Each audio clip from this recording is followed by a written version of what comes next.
Good morning, students. I am Mrs. Vandana Gamne from Hindi Madhyamik Vidyalaya. Dear children, today we are going to learn and understand the third part of the story, an encounter of a special kind. जैसे कि हम लोगों ने कल देखा कि हमारे जो राइटर साहब हैं वो बहुत बड़े ही खुशमिजाज हैं, बहुत अच्छी तरीके से मस्त किताब पढ़ने में मगन थे क्योंकि समर वैकेशंस चल रहे थे, उनके पूजा वैकेशंस चल रहे थे। तो किताबें पढ़ने में उनको कोई भी डिस्टर्बेंस अच्छा नहीं लग रहा था। फिर भी कुछ आवाज़ें आ रही थी कि घर के स्नोरिंग की आवाज़ आ रही थी, घर के फैमिली मेम्बर्स की, फिर काइट की ज़ोर ज़ोर से चिल्लाने की आवाज़ आ रही थी। तो ये सारे साउंड्स उसको डिस्टर्ब कर रहे थे। तो ये साउंड डिस्टर्ब हो रहा था वो, लेकिन फिर भी वो अपने आप को किताब में एब्सॉर्ब कर रहा था। एब्सॉर्ब मतलब पूरी तरह से इन्वॉल्व करके पढ़ रहा था किताब।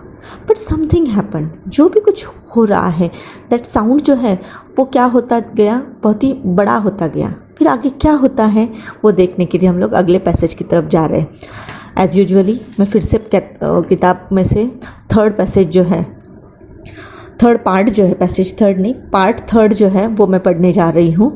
पैराग्राफ शुरू हो रहा है सडनली से पेज नंबर 8 पे। मैं चाहती हूँ कि आप पढ़ते समय किताब पर हाथ रखें, किताब की हर लाइन पर हाथ रखें ताकि वर्ड फिक्सेशन हो जाता है। तो मैं अभी पढ़ने जा रही हूँ, ज़रा ध्यान दीजिए। Suddenly I heard a group of street dogs barking furiously in the distance. I chose to ignore the commotion, thinking that the pack of dogs might have cornered a hapless pig. But soon the barking became louder and more aggressive, and the alarmed cawing of a flock of crows added to the cacophony. I also heard the disturbance approaching closer. Curiosity got the better of me. Leaving the book aside, I rushed to the veranda to see what was going on. I glanced towards the roof of the clubhouse and saw something horrible. A big male langur, apparently the leader of its group, was holding a baby langur in his hands and mercilessly biting it all over with a definite intent to kill. The helpless mother of the baby and other lesser members of the langur group were scattered on the roofs of the buildings nearby, watching the baby being killed. I recalled the terrible customs in the animal clan, according to which a dominant male usually does not allow another male baby or adult to survive within its group. Without losing any time, I gathered a stout stick in one hand and hurled a piece of stone at the marauding langur. The langur was so infuriated that it hardly took any notice of my assault. But then I started throwing more stones. The dogs on their part raised their pitch of cry. तो as usually जैसे हम लोगों ने दो paragraph की तरफ पहले जो हम लोगों ने पढ़ाई की है उसमें जैसे हम लोगों ने देखा कि जैसे ही हमारा loud reading and silent reading ख़त्म होता है तो what we are going to do, we are going to underline the difficult words. और सब डिफ़िकल्ट वर्ड्स को अंडरलाइन करके उसके मीनिंग जो है जब भी मैं बताने भी जा रही हूँ और इसके अलावा भी आपको कठिन लग रहा है तो आप उसको डिक्शनरी में से देख सकते हैं। तो इसे पहले अंडरलाइन कीजिए डिफ़िकल्ट वर्ड्स को। फिर भी मैं आपकी सुविधा के लिए इस पैराग्राफ में बताना चाहूँगी डिफ़िकल्ट वर्ड में से फर्स्ट वर्ड जो आ रहा है आप अंडरलाइन करते जा रहे हैं सडनली वाले पैराग्राफ में। फर्स्ट वर्ड जो है फ्यूरियसली, फ्यूरियसली मतलब बहुत ही गुस्से में जो काम करते हैं उसे क्या कहते हैं, फ्यूरियसली। नेक्स्ट वर्ड आ रहा है हमारा इग्नोर, किसी चीज़ को इग्नोर करना मतलब उसकी तरफ अनदेखा करना, उसे इग्नोर कहते हैं। कमोशन, कमोशन बहुत ही बड़ी आवाज़ जो होती है गड़बड़ होने की, उसे क्या कहते हैं, कमोशन कहते हैं।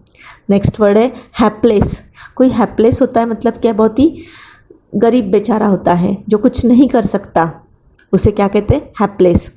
अगला वर्ड है पिग, पिग मतलब सुअर। नेक्स्ट वर्ड है एग्रेसिव, एग्रेसिव मतलब बहुत ही जोरदार तरीके से, त्वेषाने जिसे हम लोग बोलते हैं ना।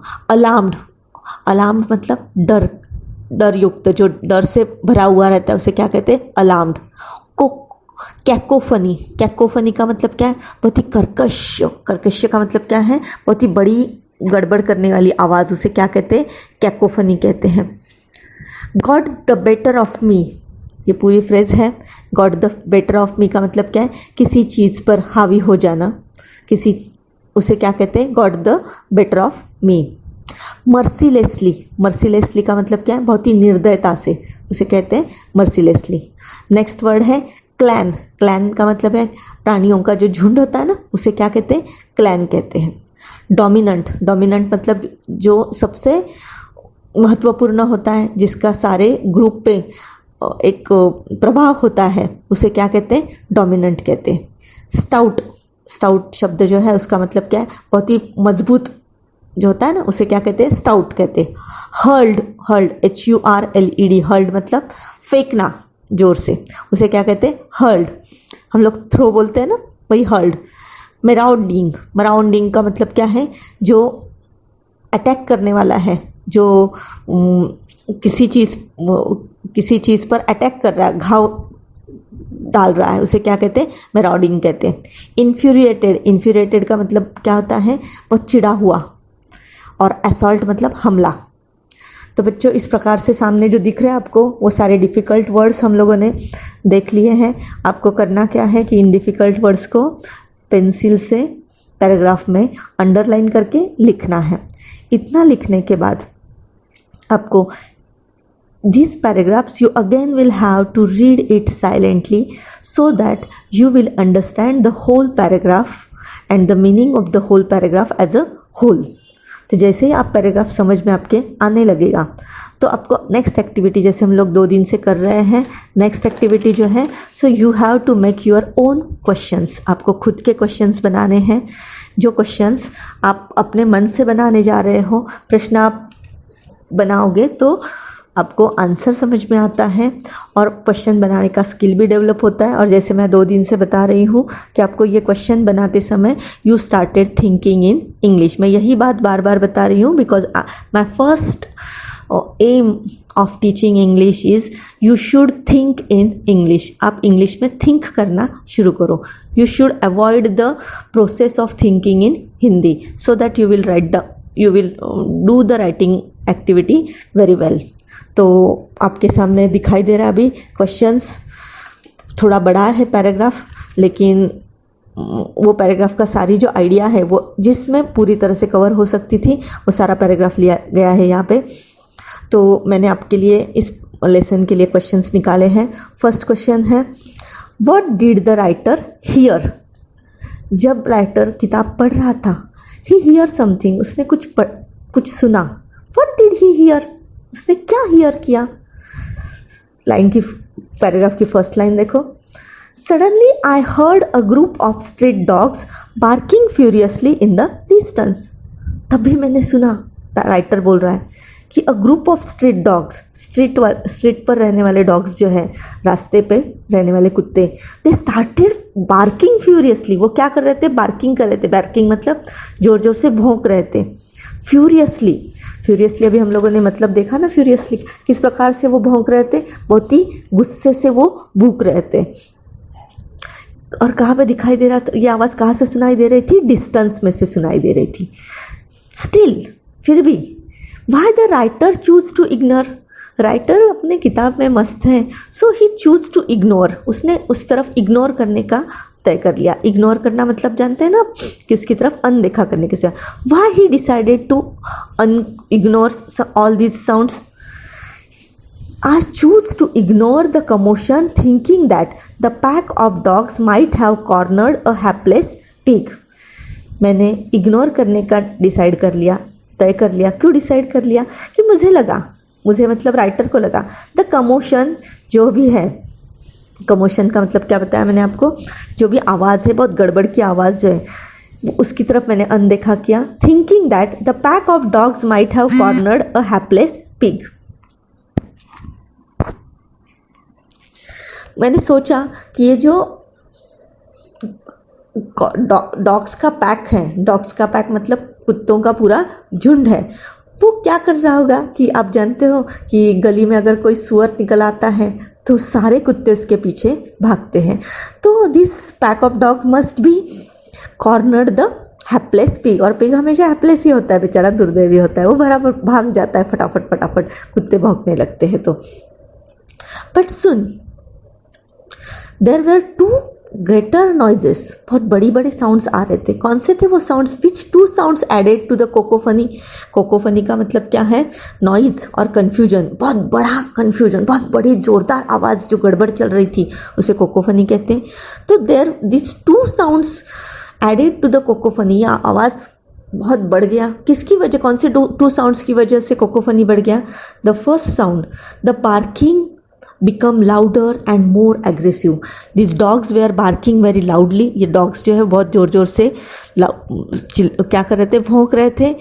And the alarm cawing of the flock of crows. crows का जो flock था, crow मतलब यहाँ पे कौवों का जो बहुत बड़ा झुंड था, वो क्या कर रहा था? जोर जोर से काव काव काव काव कर रहा था, और वो डर पैदा करने वाला आवाज़ था। दे एडेड टू द कोकोफनी, उसकी वजह से कोकोफनी मतलब सब गड़बड़ बढ़ गई।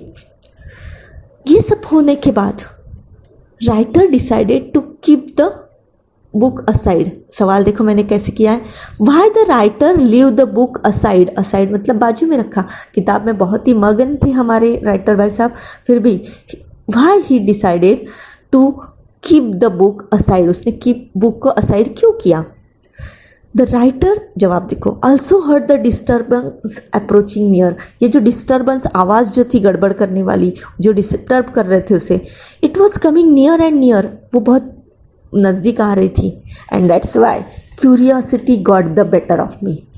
उसके अंदर की जो जिज्ञासा थी, वो जिज्ञासा उस पर हावी हो गई। And he keep the book aside, he leave the book aside, and where did he rush to the veranda to see what is going on. इतनी आवाज़ कहाँ से आ रही है वो देखने के लिए। He just rush to the veranda. When he rush to the veranda, where did he glance, उसने किस तरफ ग्लांस किया? ग्लांस करना मतलब सिर्फ एक नज़र डालनी, देखने का, सिर्फ छोट देखा। ही ग्लांस्ड, लाइन में जवाब है देखो, I glance towards the roof of the club house. उसने कहाँ ग्लांस किया? क्लब हाउस की तरफ। एंड सॉ समथिंग हॉरिबल, और उसने कुछ भयानक दृश्य देखा। हॉरिबल मतलब भयानक, उसने कुछ हॉरिबल दृश्य देखा। What horrible scene he saw, कौन सा हॉरिबल सीन उसने देखा? देखो, उसने जो हॉरिबल सीन देखा वो देखकर तो हम भी टेरिफाइड हो जाते, डर जाते। वो सीन था देखो, a big male langur, apparently the leader of the group, was holding a baby langur in his hands and mercilessly biting it all over with a definite intent to kill. Big male langur जो था, apparently वो क्या लग रहा था? He was looking a leader of the group. Group का वो नेता लग रहा था, लीडर लग रहा था। What was he holding in his hand? There was a baby langur he was holding in his hand. अपने हाथ में उसने बेबी लंगूर, एक छोटे से बच्चे को लंगूर के पकड़ के रखा था।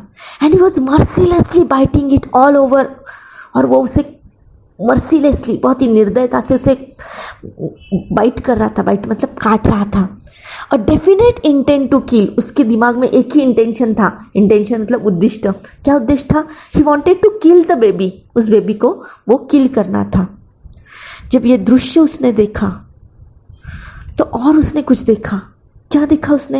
What was the condition of the mother and the other lesser members, जो उस ग्रुप के लेसर मेंबर्स थे। लेसर मतलब ज़्यादा महत्व न रहने वाले मेंबर्स, और उसकी जो मदर है उनकी कंडीशन क्या थी? ये सब कुछ चित्र देखकर, क्योंकि उसका बच्चा वो काट रहा था, मार रहा था उस बच्चे को। So what was the condition of the helpless mother? देखिए जवाब मिल रहा है आगे उसी के। The helpless mother of the baby and the other lesser member of the langur group were scattered on the roofs of the building nearby watching the baby being killed. बहुत ही भयानक दृश्य है। द हेल्पलेस मदर तो helpless है क्योंकि उसके बच्चे को वो जो लीडर है वो मार रहा था, काट रहा था। तो बेचारी तो हेल्पलेस थी ना, क्योंकि उसका वो इनकार, उसे वो रोक नहीं सक रही थी, वो तो हेल्पलेस हो गई ना।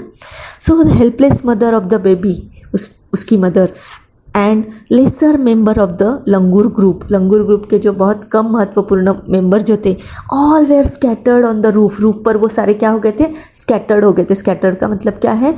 बिखर गए थे, बिखर कर खड़े थे।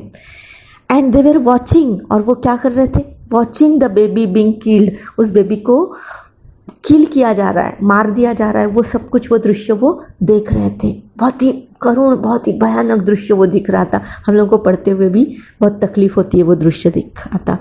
जब वो ये दृश्य देखा राइटर ने, which custom did the writer recall, writer ने कुछ कस्टम्स जो थी उसे वो याद आई।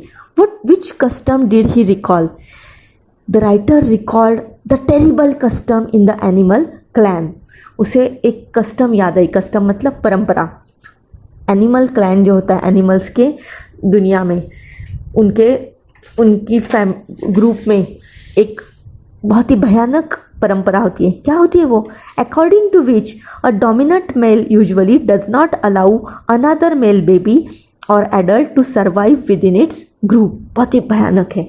अकॉर्डिंग टू दैट कस्टम, उस कस्टम के अनुसार, उस परंपरा के अनुसार, जो डोमिनेंट मेल लंगूर होता है ना, डोमिनेंट मतलब प्रभावशाली मेल लंगूर जो होता है, नर जो होता है, वो क्या करता है, it does not allow another male baby, वो बिल्कुल अलाउ नहीं करता। अलाउ मतलब परमिशन नहीं देता किसको, मेल जो नर बेबी हो या नर बड़ा, कोई बड़ा नर हो, उनको वो अपने ग्रुप में जीवित रहने नहीं देता। तो ये बहुत भयानक कस्टम जो थी वो किसको याद आई, राइटर को, हमारे लेखक महाशय को याद आई। विदाउट लूजिंग एनी टाइम, जैसे उसे वो कस्टम याद आई, उसने एक सेकंड भी लूज नहीं किया, एक सेकंड भी गंवाया नहीं। What did the writer do then, next सवाल क्या है, उसने फिर क्या किया। He just gathered a stout stick in one hand, उसने गैदर की मतलब उठा ली, एक पकड़ ली। गैदर करना मतलब जमा करना होता है, but he gathered a stout stick in one hand, उसने अपने हाथ में एक बहुत मजबूत काठी हाथ में पकड़ ली। And hurled and hurled a piece of stone at the marauding langur, उसने पत्थर हाथ में लिए और जोर जोर से वो जो लंगूर था, जो बहुत घाव करता जा रहा था उस बच्चे पर, उसके ऊपर उसने पत्थर मारना शुरू किया। The langur was so infuriated, लेकिन लंगूर जो था, ये मेल लंगूर जो था, इट वॉज सो इन्फ्यूरिएटेड, बहुत चिढ़ा हुआ था, that he hardly took any notice of my assault, उसने नोटिस ही नहीं किया। हार्डली टुक एनी नोटिस मतलब उसने पूरा अनदेखा किया। किस तरफ अनदेखा किया, मेरा जो असॉल्ट था, असॉल्ट मतलब मैंने जो अटैक किया था, उस अटैक की तरफ उसने क्या किया, अनदेखा किया। But then I started throwing more stones, the dogs on their part raised their pitch of cry, मैंने जोर जोर से और पत्थर उस पर मारना शुरू किए। एंड उसी के वक्त डॉग्स जो थे, उनका जो साउंड है, पिच जो है क्राई का, जोर जोर से चिल्लाने का पिच है, आवाज़ की जो बहुत बड़ी धार है, वो उन्होंने बढ़ा दी और जोर जोर से वो भौंकने लगे। यहाँ तक बच्चों हम लोगों ने पूरा पैराग्राफ समझने की कोशिश की है। आई होप कि you must have understood the whole paragraph.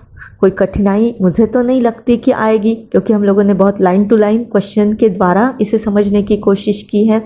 अब आपको भी लगने लगा होगा कि हम लोग स्मॉल क्वेश्चंस तैयार कर सकते हैं।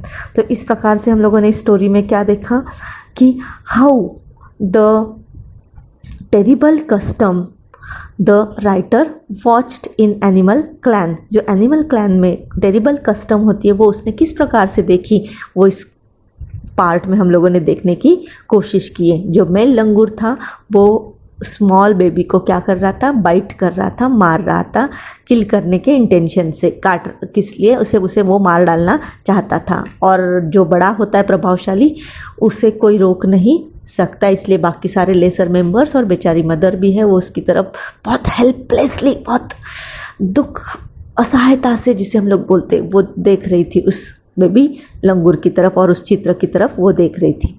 तो बच्चों आपको आई होप कि ये लेसन अच्छी तरीके से समझ में आया होगा। ये पार्ट आपको घर जाके ये सारे क्वेश्चंस घर पे ही हो आपको घर पे ये सारे क्वेश्चंस एक कॉपी में अपनी इंग्लिश की लिखने हैं। उसके जवाब आपको इसमें से फिर से ढूंढकर जो मैंने बताया है वो आपको लिखने हैं। आई होप तब तक आपकी अंडरस्टैंडिंग अच्छी तरीके से डेवलप हुई होगी। और आज मैं आपके लिए एक काम देती हूँ कि जो काम मैं हर रोज़ आपसे करवा रही थी कि बोर्ड पैटर्न के अनुसार जो पेपर है वो मैं खुद आपको निकाल कर दे रही थी, लेकिन अभी आपको क्या करना है, खुद निकालना है। फर्स्ट क्वेश्चन आपको फैक्चुअल क्वेश्चन निकालना है, कोई भी ट्रू और फॉल्स की एक्टिविटी लीजिए। फिर उसके बाद कोई वेब निकालिए। वेब के लिए आप इसमें से 2 एक्टिविटीज़ है इसमें कि जो आप ले सकते हैं कि कोकोफनी किस वजह से बढ़ गई, वो एक एक्टिविटी ले सकते हैं। और मर्सीलेसली क्यों किल कर रहा था, वो एक्टिविटी आप ले सकते हो। और नेक्स्ट एक्टिविटी जो है वो आप वर्ड और फ्रेजेस की कोई भी ले सकते हो। ग्रामर की एक्टिविटी, बहुत सारे ग्रामर के सेंटेंसेस आए, आपको जो आसान लगते वो ले सकते हो। और lastly personal response type question, आप कोई भी इससे संबंधित, ये एनिमल क्लैंस की एक कस्टम बताई है, आप दूसरी कोई कस्टम पूछ सकते हैं इस क्वेश्चन पे पैटर्न तैयार करने के लिए। पैटर्न फिर से तैयार कीजिए। एक पैटर्न मैंने तैयार करके दिखाया, आपको नेक्स्ट पैटर्न तैयार करना है और इसे आपको परीक्षा के हिसाब से लिखना है। ओके बच्चों, थैंक यू। कोई डिफ़िकल्टी आई तो आप मुझे पूछ सकते हो। शांत मन से पढ़ाई कीजिए। God bless you. Best of luck.